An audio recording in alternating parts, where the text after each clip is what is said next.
Hello Scorpions, welcome to Guru Hindi tarot. और ये reading है इस बारे में कि आपका पर्सन थर्ड पार्टी के साथ कैसा है, इन दोनों के बीच चल क्या रहा है, कैसी सिचुएशन है, क्या आपका पर्सन इस थर्ड पार्टी के साथ खुश है या फिर कुछ प्रॉब्लम्स है, क्या ये पर्सन आपके बारे में कुछ अभी भी मिस करता है। तो यहाँ मैं थर्ड पार्टी की बात जब कर रही हूँ तो मैं स्ट्रिक्टली रोमांटिक रिलेशनशिप की ही बात कर रही हूँ। यहाँ थर्ड पार्टी का कुछ और मतलब नहीं है। तो ये रिलेशनशिप रीडिंग सिर्फ उनके लिए है जो जानते हैं कि उनका पर्सन एक थर्ड पार्टी सिचुएशन में है या फिर जिन्हें डाउट है वो भी देख सकते हैं। तो चलिए स्टार्ट करते हैं और देखते हैं कि क्या चल रहा है आपके पर्सन और इस थर्ड पार्टी के बीच। Just for Scorpions,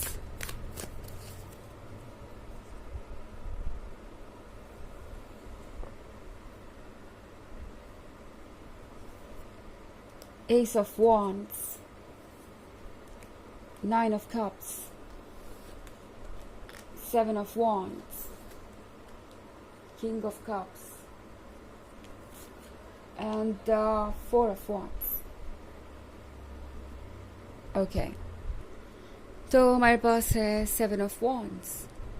Seven of Wands के साथ लगता है जैसे आजकल आपका पर्सन सामना कर रहा है इस थर्ड पार्टी के तीखे सवालों का।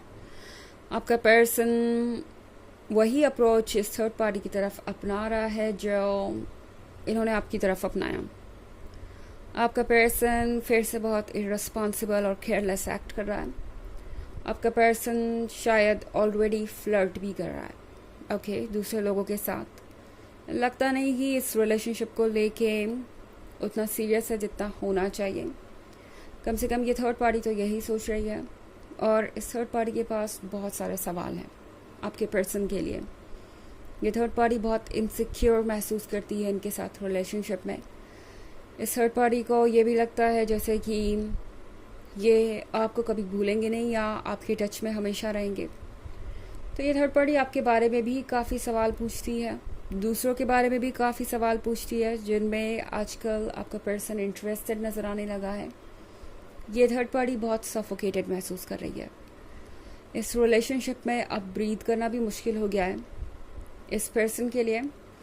एस ऑफ वॉन्ड्स के साथ शुरुआत में इस थर्ड पार्टी को लगा था जैसे कि ये पर्सन उनके लिए परफेक्ट होगा और जैसे कि उन्हें कोई ब्लेसिंग मिल गई हो।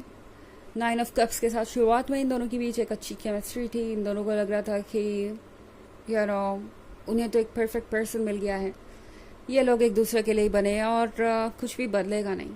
बट जैसे जैसे वक्त बदला इन दोनों के बीच भी काफ़ी कुछ बदल गया है और अब इस थर्ड पार्टी को आपके पर्सन का असली फेस नज़र आ रहा है और इस पर्सन को ये लग रहा है जैसे कि वो रिलेशनशिप में रहने के लिए बने ही नहीं है।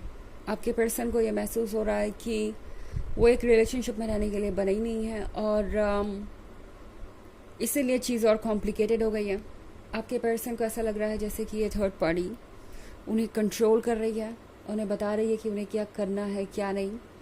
और आपका पर्सन इन बातों से फ्रस्ट्रेटेड है। आपके पर्सन को लगता है जैसे कि ये थर्ड पार्टी उनका स्पेस लेती जा रही है, उन्हें अपनी मर्ज़ी से जीने की इजाज़त ही नहीं दे रही, अनुमति ही नहीं दे रही और इस बात को लेके आपका पर्सन बहुत ज़्यादा परेशान हो गया है। तो यहाँ पे दोनों के बीच ऑलरेडी प्रॉब्लम्स क्रिएट हो रहे हैं बट आपका पर्सन इस रिलेशनशिप में इसलिए रुकने की कोशिश कर रहा है क्योंकि उन्हें लगता है कि कभी ना कभी तो उन्हें कमिटमेंट देना ही पड़ेगा किसी ना किसी को, कभी ना कभी तो उन्हें संभलना ही पड़ेगा। एंड ऑलरेडी वो बहुत सारे रिलेशनशिप्स में फेल हो चुके हैं। अब ये एक ऐसे पर्सन हो सकता है जिसके काफ़ी रिलेशनशिप रहे हों आपसे पहले भी और आपके बाद भी और फिर ये पर्सन इस रिलेशनशिप में आया।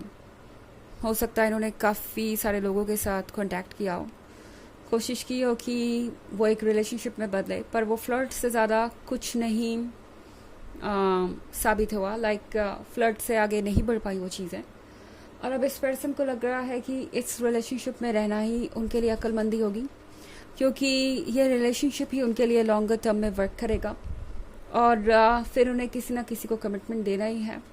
तो उन्हें अब कोई ना कोई फैसला लेना पड़ेगा। किंग ऑफ कप्स के साथ इनफैक्ट ये पर्सन रेडी हो गया है इस थर्ड पार्टी को कमिटमेंट देने के लिए, ये पर्सन रेडी हो गया है आगे बढ़ने के लिए। हो सकता है कि ये इंगेजमेंट करने वाले हो, या फिर कोई छोटा सा ही स्टेप सही, जैसे रिलेशनशिप स्टेटस को सोशल मीडिया पे अपडेट करना या एक दूसरे के फैमिली मेम्बर्स से मिलना। तो ये पर्सन अब इस आइडिया को लेके चल रहा है कि उन्हें जब सेटल करना ही है तो किसी को तो चूज़ करना ही पड़ेगा, और इस वक्त ये थर्ड पार्टी उनके जीवन में है, तो वो कोशिश ज़रूर करेंगे कि ये रिलेशनशिप वर्क करे। 4 ऑफ वॉन्ड्स के साथ ये पर्सन किसी तरीके का प्रॉमिस देता हुआ दिखाई दे रहा है मुझे इस थर्ड पार्टी को, क्योंकि ये थर्ड पार्टी इस रिलेशनशिप में रहने ही नहीं वाली जब तक कि उन्हें कोई कमिटमेंट ना मिले।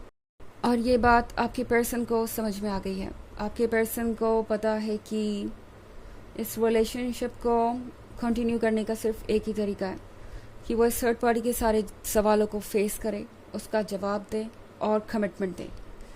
ये चीज़ इस थर्ड पार्टी ने इस पर्सन को अच्छे से सिखा दी है कि वो टेकन फॉर ग्रांटेड किसी को भी नहीं ले सकते, और अगर वो किसी को इस तरीके से अंधेरे में रखेंगे, इस रिस्क में रखेंगे कि कल ये रिलेशनशिप वर्क करेगा या नहीं करेगा, या कमिटमेंट के लिए वेट करवाते रहेंगे, तो सिचुएशन बहुत कॉम्प्लिकेटेड हो जाएगी। इस थर्ड पार्टी ने इन्हें काफ़ी अच्छे लेसन्स भी दिए हैं। ओके, यहाँ पे बहुत सारे वॉन्ड्स हैं। वॉन्ड्स का मतलब है ये कोई फायर साइन हो सकता है जिससे आप डील कर रहे हैं। हालांकि ये एक जनरल रीडिंग है तो वो इतना इम्पॉर्टेंट नहीं है, एंड एनर्जी रिवर्स भी हो सकती है अगर आप क्रॉस वॉचर हैं। इसके अलावा अगर आप पिछले वीक की रीडिंग या ईयरली रीडिंग देखना चाहें 2023 के फर्स्ट क्वार्टर, सेकेंड क्वार्टर और फोर्थ क्वार्टर की, तो उसका लिंक आपको डिस्क्रिप्शन बॉक्स में मिल जाएगा हमेशा की तरह। चलिए आगे बढ़ते हैं और देखते हैं और क्या मैसेजेस है आपके लिए।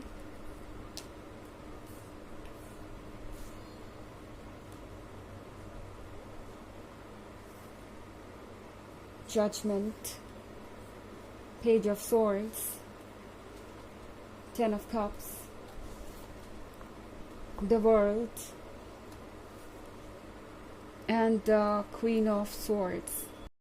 तो जजमेंट के कार्ड के साथ इस पर्सन को लगता है कि उन्हें जज किया जा रहा है, और एक्चुअली थर्ड पार्टी का शक गलत नहीं है, क्योंकि पेज ऑफ सॉर्ड्स के साथ आपका पर्सन आपको स्टॉक कर रहा हो सकता है।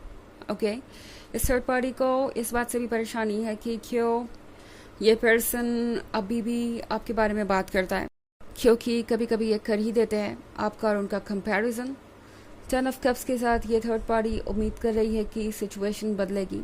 इनफैक्ट ये दोनों प्लान कर रहे हैं एक फ्यूचर साथ में, हालांकि पूरी तरह से श्योर नहीं है एक दूसरे के बारे में, और ये सिर्फ सितंबर और अक्टूबर की एनर्जीज है। द वर्ल्ड के साथ ये कुछ चेंजेस ज़रूर लाना चाहते हैं, मगर ये थर्ड पार्टी बहुत कन्विंस नहीं लग रही। क्वीन ऑफ सॉर्ड्स के साथ ये थर्ड पार्टी बहुत अपसेट है और कंप्लेन कर रही है इस तरह के इग्नोरेंस के बारे में, और बहुत परेशान भी है। तो ये एक हैप्पी रिलेशनशिप तो बिल्कुल भी नहीं है, चाहे इसमें जो भी हो रहा हो इस वक्त। ओके, कमिटमेंट दे रहे हो या ना दे रहे हो, वो सब बस टेम्प्रोरी एनर्जी है, बट ये एक हैप्पी रिलेशनशिप तो नहीं है इस पॉइंट पे। चलिए देखते हैं आपके लिए ऑरेकल मैसेज क्या है।